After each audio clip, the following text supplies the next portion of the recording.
নমস্কার, high news আপনাদের সকলকে স্বাগত। আমি শ্রীপর্ণা রয়েছে আপনাদের সঙ্গে। আপনারা দেখছেন নিউজ টুডে। মঙ্গলবার নবান্ন অভিযানের আগেই দুটি ভাইরাল ভিডিও প্রকাশ্যে।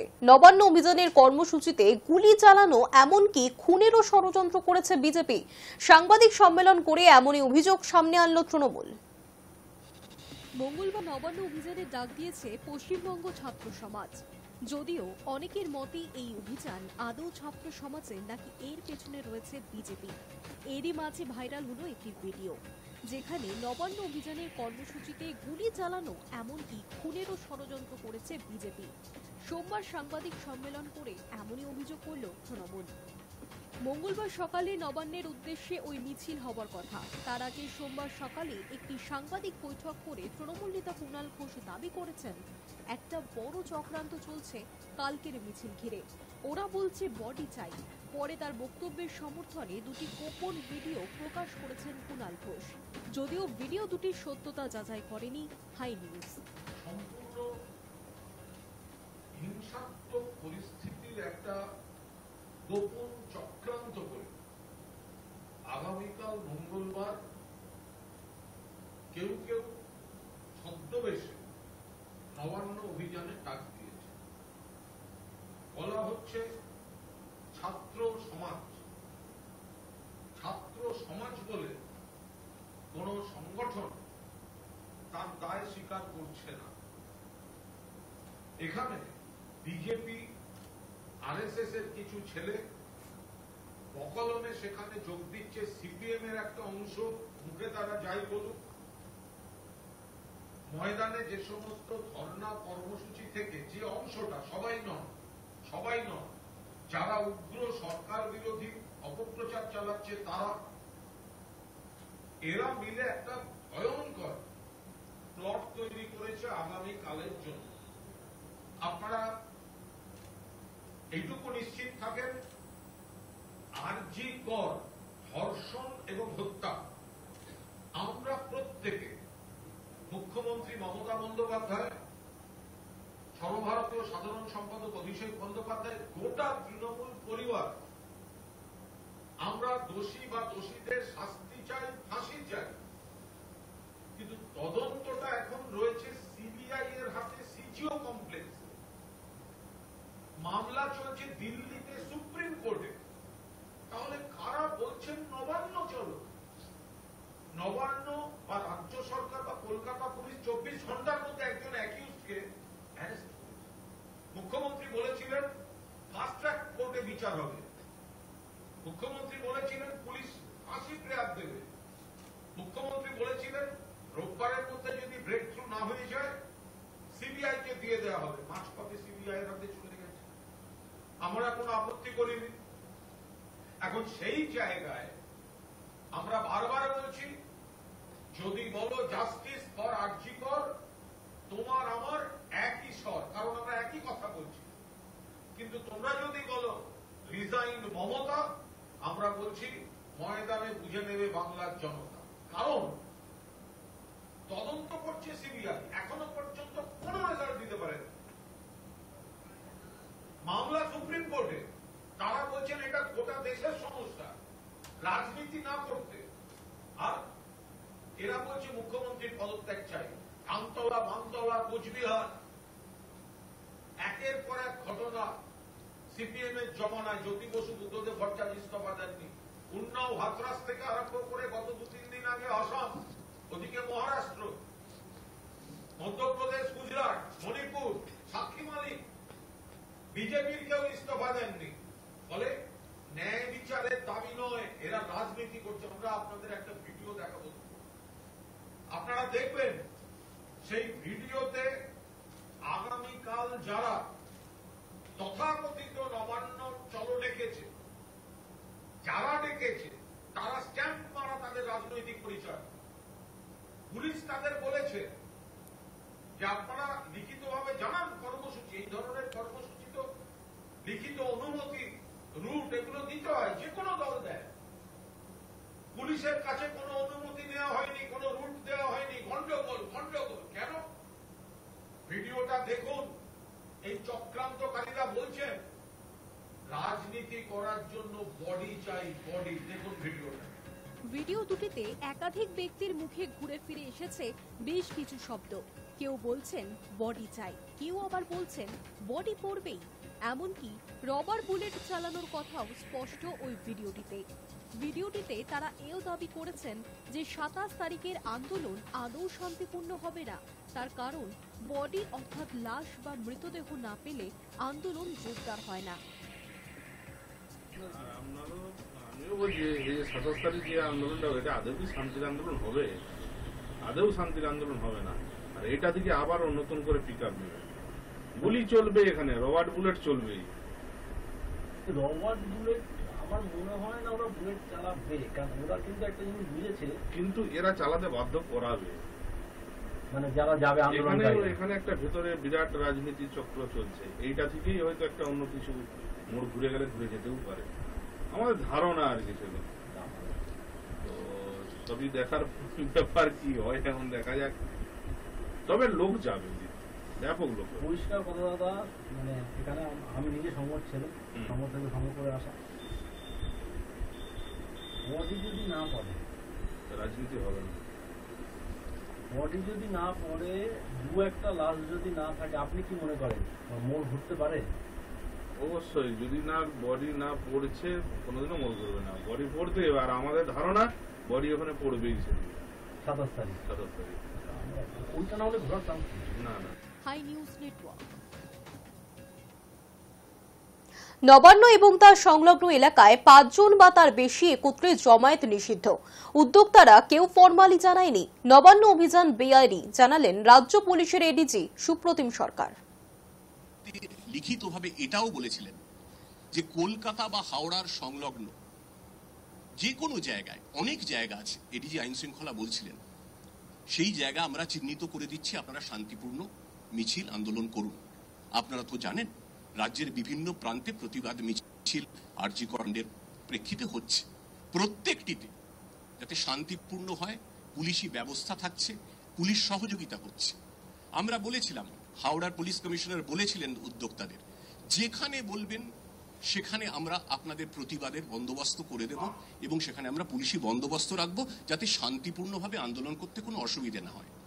কিন্তু নবান্ন রাজ্য সচিবালয় এটা হাই সিকিউরিটি জোন, এখানে 163 বিএনএসএস মানে নতুন যে আইন কার্যকর হয়েছে সম্প্রতি, ভারতীয় নাগরিক সুরক্ষা সংহিতা, সেটা জারি আছে। এই আইনটি হচ্ছে আগে যে আইন ছিল ক্রিমিনাল প্রসিজিওর কোড, ফৌজদারি কার্যবিধির 144 ধারার সমতুল্য। যেটা 144 ধারা ছিল সেটা এখন নতুন আইনে 163 ধারা। এই ধারা অনুযায়ী রেস্ট্রিক্টেড এরিয়ায়, নবান্ন যার মধ্যে পড়ে, নবান্ন এবং তার সংলগ্ন এলাকায় 5 জন বা তার বেশি মানুষের একত্রে জমায়েত নিষিদ্ধ। এটা বলা হয়েছিল তাদের, বারবার বলা হয়েছিল, ফোনে বলা হয়েছে, চিঠিতে বলা হয়েছে, অন্যত্র করুন, যেখানে খুশি করুন, কিন্তু রেস্ট্রিক্টেড এরিয়ায় করবেন না। উদ্যোক্তারা আমাদের কিচ্ছু জানাননি, ফর্মালি অ্যাপ্লাই করেননি। অনুমতি একটা চাওয়ার প্রক্রিয়া থাকে, আমরা এই প্রোগ্রাম করতে চাইছি। তাদেরকে বলা হয়েছিল আনুষ্ঠানিকভাবে আপনারা অনুমতি চান এবং জানান তথ্যগুলো, কিভাবে করবেন, কোথায় করবেন। তারা উত্তর দেননি এখনো পর্যন্ত, তারা প্রতিক্রিয়া দেননি। তারা সমাজ মাধ্যম এবং প্রেস কনফারেন্সে একটা ঘোষণা করে ডাক দিয়ে দায়িত্ব সেরেছেন। এটা বেআইনি, এটা করা যায় না, দিস ইজ ইললিগাল, আনলফুল। আরেকটি কথা এখানে বলে দেওয়া দরকার, যেটাও এডিজি আইন শৃঙ্খলা বলেছেন, যে আরজি কর কাণ্ডের প্রেক্ষিতে সুপ্রিম কোর্টের যে সর্বশেষ নির্দেশ রয়েছে, কোনো কোনো মহল থেকে সোশ্যাল মিডিয়ায় তার একটু অপব্যাখ্যা হচ্ছে। সুপ্রিম কোর্টের যে অর্ডার সেটা পাবলিক ডোমেনে আছে, আপনারা সবাই দেখতে পারেন। সেখানে সুপ্রিম কোর্ট কি বলেছেন? বলেছেন আরজি কর কাণ্ডের প্রেক্ষিতে কোনো শান্তিপূর্ণ আন্দোলন হলে পুলিশ তাতে হস্তক্ষেপ করবে না। পাশাপাশি সর্বোচ্চ ন্যায়ালয় এটাও বলেছে, এবং আমি এবার অর্ডারটা কোট করছি, I am quoting, this court has not injuncted the state from exercising such lawful powers as entrusted in terms of the law. আপনাদের অনুমতি নিয়ে আরেকবার বলছি, পুনরাবৃত্তি করি অর্ডারটা। This court has not injuncted the state from exercising such lawful powers as entrusted in terms of the law. যার মানে কি দাঁড়ায় সাদা বাংলায়? মাননীয় আদালত বলছেন শান্তিপূর্ণ আন্দোলনে পুলিশ হস্তক্ষেপ করবে না, কিন্তু তার মানে এই নয় যে আইনি বিধিনিষেধ, আইনসম্মত বিধিনিষেধ রাজ্য কার্যকর করতে পারবে না, সেই ব্যাপারে কোনো নিষেধাজ্ঞা নেই। মঙ্গলবার 27শে আগস্ট নবান্ন অভিযানের ডাক দিয়েছে পশ্চিমবঙ্গ ছাত্র সমাজ। আর এই অভিযান ঘিরে শহরে হতে পারে অশান্তি, তাই অগ্রিম কড়া ব্যবস্থা নিচ্ছে লালবাজার। রাস্তায় নামছে অতিরিক্ত প্রায় 4000 পুলিশ। মঙ্গলবার 27শে আগস্ট নবান্ন অভিযানের ডাক দিয়েছে পশ্চিমবঙ্গ ছাত্র সমাজ। নবান্ন অভিযান ঘিরে শহরে অশান্তি হতে পারে শহরে যানবাহন স্তব্ধ। এদিকে সেদিনই রয়েছে ইউজিসি নেট পরীক্ষা। কলকাতার গোয়েন্দাদের রিপোর্টের ভিত্তিতেই অগ্রিম করা ব্যবস্থা নিচ্ছে এবার লালবাজার। মঙ্গলবার শহরে যাতে কোনো গোলমাল না হয় তার জন্য রাস্তায় থাকছে অতিরিক্ত প্রায় 4000 পুলিশ। 7টি জায়গায় থাকছে ব্যারিকেড। রাস্তায় দাঁড়িয়ে পুলিশ বাহিনীকে নির্দেশ দেবেন অতিরিক্ত পুলিশ কমিশনার পদমর্যাদার আধিকারিকেরাও। নামানো হচ্ছে জল কামানো, ড্রোনেও হবে নজরদারি। নবান্ন ঘিরে থাকবে হাওড়া কমিশনারেটের প্রায় 2000 পুলিশ। মঙ্গলবার নবান্ন অভিযানের ডাক দিয়েছে পশ্চিমবঙ্গ ছাত্র সমাজ নামে একটি সংগঠন। যদিও অনেকেরই মন্তব্য এটা আদৌ ছাত্র সমাজের সংগঠন নাকি এর পিছনে বিজেপি জড়িত। লালবাজারের কাছে খবর, অরাজনৈতিক সংগঠনকে সামনে রেখে আসলে বিজেপি এই অভিযানের নামে অশান্তি করতে পারে। তাই ধর্মতলা, হেস্টিং ক্রসিং, দ্বিতীয় হুগলি সেতু, হাওড়া ব্রিজ, রেস কোর্সের গেট, টাফ ভিউ, নবান্নের কাছে ব্যারিকেড করবে পুলিশ। 3টি বলয়ে হবে ব্যারিকেড। গার্ডরেলের বলয় ভাঙলেও তার পরের বলয়ে থাকছে বাঁশের তৈরি সিজার ব্যারিকেড। তৃতীয় বলয়ে থাকছে ইস্পাতের গার্ড ওয়াল। তার অন্য পাশে থাকবে র্যাফের বিশেষ বাহিনী। প্রত্যেকটি ব্যারিকেডের দায়িত্বে থাকছেন অতিরিক্ত পুলিশ কমিশনার এবং যুগ্ম পুলিশ কমিশনার পদমর্যাদার আধিকারিক। প্রত্যেকটি ব্যারিকেডে গড়ে থাকছে 500 থেকে 600 পুলিশ। সোশ্যাল মিডিয়ায় কলকাতা পুলিশ জানিয়েছে মঙ্গলবার সকাল 9:30 থেকে দুপুর 12:30 এবং বিকেল 3টে থেকে সন্ধ্যে 6টা পর্যন্ত ইউজিসি নেট পরীক্ষা চলবে। সেদিনই নবান্ন অভিযানের ডাক দেওয়া হয়েছে। কারো যাতে পরীক্ষা কেন্দ্রে পৌঁছতে অসুবিধা না হয় তার জন্য রাস্তায় থাকছে পর্যাপ্ত পুলিশি ব্যবস্থা। Hi news Network. মঙ্গলবার নবান্ন অভিযানের ডাক দিয়েছে পশ্চিমবঙ্গ ছাত্র সমাজ, কিন্তু বিরোধীদের অনেকের মন্তব্য এটা আসলে বিজেপিরই কর্মসূচি। আর সেই প্রসঙ্গে এবার কি বললেন শুভেন্দু অধিকারী, শুনুন। ছাত্র সমাজের কর্মসূচি, আপনি কি সেটা থাকছেন? এটা তো দলীয় কর্মসূচি নয় বা বিজেপির কর্মসূচিও নয়। আমাদের ভারতীয় জনতা পার্টি তার স্ট্যান্ড অনেক আগেই ক্লিয়ার করেছে যে যেখানে ভারতীয় জনতা পার্টি নিজেই কর্মসূচি করছে, আজকেও একগুচ্ছ কর্মসূচি রাজ্য সভাপতি ঘোষণা করেছেন। আর যেখানে ছাত্র সমাজ বা প্রতিবাদী জনতা, সচেতন নাগরিকরা পতাকা ছাড়া কর্মসূচি করবে, সেখানে ভারতীয় জনতা পার্টির সভ্য সমর্থক, ভোটার, নেতৃত্ব কারো যাওয়ার ক্ষেত্রে বিজেপির কোনো বাধা নেই। সিপিএম যেমন চায় যে মমতা ব্যানার্জির সরকারটা থাকুক, তেমনি ভারতীয় জনতা পার্টির লক্ষ্য এবং উদ্দেশ্য হচ্ছে যে আমাদের ডাক্তারি বোন, যার মর্মান্তিক বেদনাদায়ক সরকারি ধর্ষণ এবং মৃত্যু ঘটানো হয়েছে, তার অভিযুক্তরা চরমতম শাস্তি পাক। 14 তারিখ রাত্রে তৃণমূলের গুন্ডা বাহিনীর দ্বারা আরজি করকে যেভাবে ভাঙা হয়েছে, আন্দোলনকারীদের উপর অত্যাচার করা হয়েছে, তার প্রকৃত দোষীরা উপযুক্ত সাজা পাক। সর্বোপরি দফা 1, দাবি 1, মুখ্যমন্ত্রীর পদত্যাগ। এটা ভারতীয় জনতা পার্টি একেবারে অন্তর থেকে সমর্থন করে। বিরোধীরা অভিযোগ করছে যে আপনি রাজনৈতিক উদ্দেশ্যের জন্য এই নবান্ন অভিযানে থাকছেন এবং সেখানে হামলা চালানো। না, নবান্ন অভিযান অরাজনৈতিক কর্মসূচি, তাতে কে থাকবে কে থাকবে না তার ব্যক্তিগত ব্যাপার। আরজি করে ঘটনার প্রতিবাদ, বঙ্গরত্ন ফেরালেন আলিপুরদুয়ারের সাহিত্যিক পরিমল দে। বিভিন্ন প্রান্তে চলছে সেই প্রতিবাদ, রাজ্য ছড়িয়ে তার আজ পড়েছে দেশেও। এবার প্রতিবাদে সরব হলেন সাহিত্যিকও।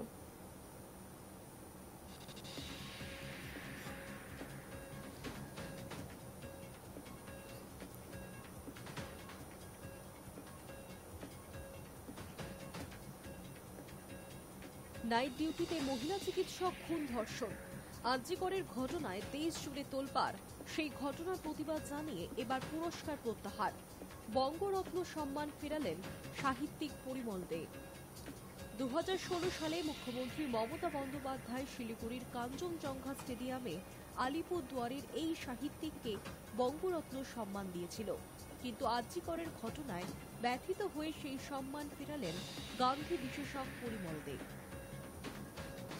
আরজিকরের ঘটনা প্রবাহকে নিয়ে একটা উত্তাল আন্দোলন শুরু হয়েছে। একজন চিকিৎসক ধর্ষিতা হয়েছেন এবং নারকীয়ভাবে তাকে হত্যা করা হয়েছে।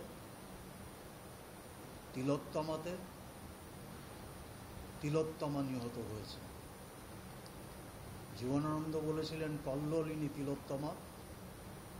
সেই কল্লোলিনী তিলোত্তমা হত্যার পরে কলকাতা এবং সারা রাজ্য, কোচবিহার থেকে কাকদ্বীপ আবার উত্তাল হয়ে উঠেছে। আমি বিবেকের আহ্বানে বেশ কিছুদিন থেকে লক্ষ্য করছি রাজ্য প্রশাসন, রাজ্য সরকার অনেক সময় অন্যায়কারীকে, দুর্নীতি পরায়ণদের আশ্রয় দেওয়ার জন্য হাইকোর্ট, সুপ্রিম কোর্ট পর্যন্ত দৌড়চ্ছে, যেটা বেদনাদায়ক। শ্রীমতী মমতা বন্দ্যোপাধ্যায় মাননীয় মুখ্যমন্ত্রীর প্রতি আমার পূর্ণ শ্রদ্ধা আছে। ব্যক্তিগতভাবে তার সঙ্গে আমার কোনো বিরাগ ভাজনের বিষয় নেই, বিতৃষ্ণারও বিষয় নেই, কিন্তু বিষয়টা হলো রাজ্য জুড়ে আইন শৃঙ্খলার অভাব। এটা একটা রাজনৈতিক দলের সঙ্গে আরেকটা রাজনৈতিক দলের লড়াই হিসেবে আমি দেখিনি, বা একদল তার পদত্যাগ দাবি করছেন সেই রাজনৈতিক দৃষ্টিকোণ থেকেও দেখছি না। আমি মনে করছি পশ্চিমবাংলার সমাজটাই অনেকটাই নষ্ট হয়েছে, পচে গলে গেছে, যে সমাজে নারকীয় হত্যাকাণ্ড, ধর্ষণ যখন তখন হচ্ছে, চিকিৎসকের পর্যন্ত নিরাপত্তা নেই। মুখ্যমন্ত্রী 2016 সালে নিজে হাতে আমাকে বঙ্গরত্ন পুরস্কার তুলে দিয়েছিলেন শিলিগুড়ির কাঞ্চনজঙ্ঘা স্টেডিয়ামে। আমি ব্যথিত, মর্মাহত, দুঃখিত ও লজ্জিত বাংলার বর্তমান ঘটনা প্রবাহে। আমি বঙ্গরত্ন প্রত্যাখ্যান করছি, প্রত্যাহার করছি। সাহিত্যিকের কথায় যে কলকাতাকে কবি জীবনানন্দ দাশ বলেছিলেন কল্লোলিনী তিলোত্তমা, সেই কল্লোলিনী তিলোত্তমাকে হত্যার পর নিজের বিবেক আমাকে দংশন করছে। তারপরই বঙ্গরত্ন সম্মান প্রত্যাহারের কথা জানান সাহিত্যিক Parimal De. Hi news network.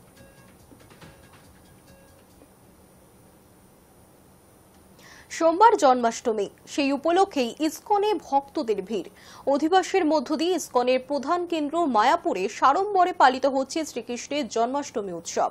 হাজার হাজার ভক্তের সমাগম ঘটেছে মায়াপুর ইসকনে। সকাল থেকেই সাজো সাজো রব মায়াপুর ইসকন মন্দিরে। অসংখ্য দেশি বিদেশি ভক্তদের আগমনে মিলন মেলায় পরিণত হয়েছে ইসকন মায়াপুর। সোমবার ভোর 4:30 থেকে মঙ্গলারতির মাধ্যমেই শুরু হয়েছে জন্মাষ্টমীর উৎসব। হরিনাম সংকীর্তন সহ বিশ্ব শান্তি যজ্ঞ, শ্রীকৃষ্ণের নামকরণ এবং নানা রকম অনুষ্ঠান হচ্ছে সেখানে। ইসকনের সমস্ত ভক্তরা উপবাস থেকে হরিনাম সংকীর্তনের মাধ্যমেই সারাদিন কৃষ্ণ ভজনায় মেতে থাকবেন।